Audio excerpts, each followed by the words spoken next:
ಎಲ್ಲ ನನ್ನ ವಿದ್ಯಾರ್ಥಿಗಳಿಗೆ ಸ್ವಾಗತ. ಇವತ್ತು ಹೊಸ ಟಾಪಿಕ್ ಸರಾಸರಿ ಬಗ್ಗೆ ಚರ್ಚೆ ಮಾಡೋಣ. ಇದಾಗನೇ ಮಾಡೋಣ. ಇದ್ರ ಮೇಲೆ ಹಲವಾರು ಪ್ರಾಬ್ಲಮ್ಗಳನ್ನ ಬಿಡಿಸೋಣ.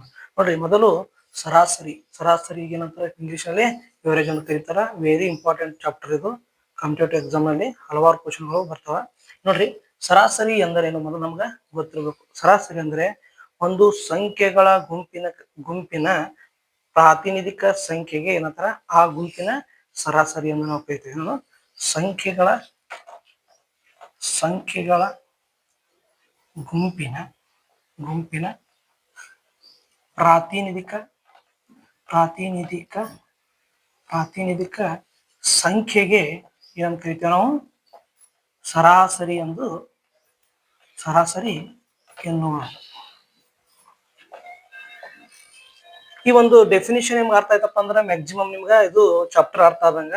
ಈ ಡೆಫಿನಿಷನ್ ನಿಮ್ಗೆ ಅರ್ಥ ಆಗ್ಬೇಕಂದ್ರ ಹಲವಾರು ಪ್ರಾಬ್ಲಮ್ಗಳನ್ನ ಬಿಡಿಸ್ಬೇಕು. ಅದ್ರಲ್ಲಿ ನಾವು ಕೆಲವು 2 ಪ್ರಾಬ್ಲಮ್ಗಳನ್ನ ನಿಮ್ಗೆ ಇಲ್ಲಿ ಎಕ್ಸ್ಪ್ಲೇನ್ ಮಾಡ್ತೀನಿ. ಇದರಿಂದ ನಿಮ್ಗೆ ಗೊತ್ತಾಗ್ತದೆ ಈ ಡೆಫಿನಿಷನ್ ಅರ್ಥ ಏನು ಅನ್ನೋದು ನಿಮ್ಗೆ ಸಂಪೂರ್ಣವಾಗಿ ಅರ್ಥ ಆಗ್ತದೆ. ಈಗ ಮೊದಲು ನೋಡಿ, ಸರಾಸರಿ ಸೂತ್ರ ಏನು?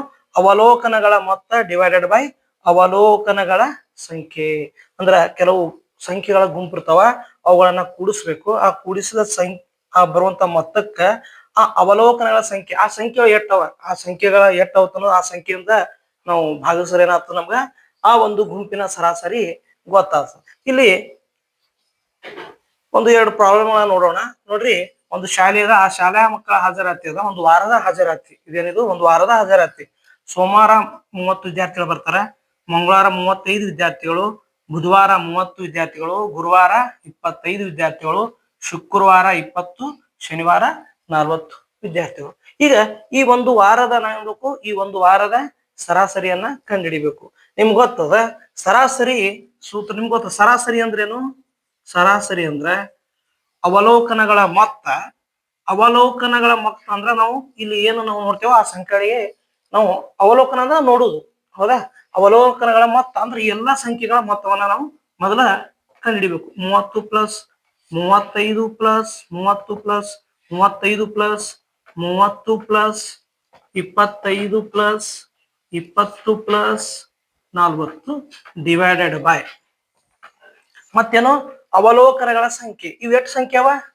6 ಸಂಖ್ಯೆ. ಅದಕ್ಕೆ ಇಲ್ಲಿ 6 ಅಂತ ನಾ ಬರೀತ, ಹೌದಾ? ಈ ಒಟ್ಟು ಸಂಖ್ಯೆಗಳನ್ನ ಕೂಡಿಸ್ಬೇಕು. ನೋಡ್ರಿ, 30 30 60 60 40 100 100 120, ಹೌದಾ? 30 35 65 65 30 95 95 25 120 120 120 140 140 180 ಎಷ್ಟಾಯ್ತು? 180 ಡಿವೈಡ್ ಬೈ 6. ಈಗ ಛೇದ್ ಹೊಡ್ರಿ. 6 ಒಂದೇ 6 ಮೂಲೆ 6 0 0 30 ವಿದ್ಯಾರ್ಥಿಗಳು. ನೋಡ್ರಿ, ನಮಗಿಲ್ಲಿ ನೋಡ್ರಿ, ನಿಮ್ಗೆ ಇದ್ರಲ್ಲಿ ನಿಮ್ಗ ಈ ಡೆಫಿನಿಷನ್ ಅನ್ನ ಅರ್ಥ ಮಾಡಿಸಕ್ ಹೇಳ್ತೀನಿ ನಿಮ್ಗ. ನೋಡ್ರಿ, ಸರಾಸರಿ ಅಂದ್ರ ಅವಲೋಕನಗಳ ಮೊತ್ತ ಡಿವೈಡ್ ಬೈ ಅವಲೋಕನಗಳ ಸಂಖ್ಯೆ. ಅವಲೋಕನಗಳ ಸಂಖ್ಯೆಗಳ ಮೊತ್ತ, ಇವೆಲ್ಲ ಸಂಖ್ಯೆಗಳನ್ನ ನಾವು ಕೂಡಿಸಬೇಕು.